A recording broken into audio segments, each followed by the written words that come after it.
Kumusta mga ka-viewers? Napakahitig talaga ngayon itong panahon na to. Ultimo lighter, rechargeable na. Tingnan nyo guys. Diba? Ang galing.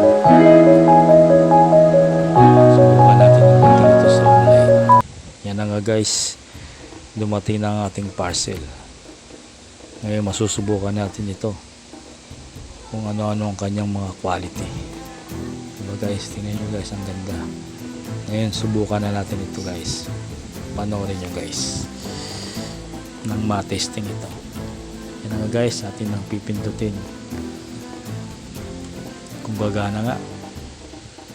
Gumana nga. Ngayon pindutin natin kung ito yung mag-i-spark.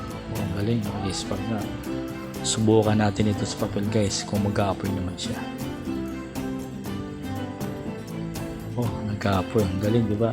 Ngayon, subukan naman natin ito sa ating super kalan. Buksan na natin itong super kalan at pindutin na natin itong rechargeable lighter. Itutok. Tingnan natin kung mag-apoy. Nag-apoy. Galing, di ba? Anong pipiliin nyo guys? Itong rechargeable ay itong diploid na lighter o itong posporo na madilim mo boss? Ano sa tingin nyo saan kayo makakatipid? Hindi katulad nitong rechargeable lighter. Sasaksak nyo lang. Pag nalobat, sasaksak nyo lang, diba guys? Ang size niya pala, itong cord niya ay type C. Yan na guys, subukan natin, diba? Kita nyo, tingnan nyo guys.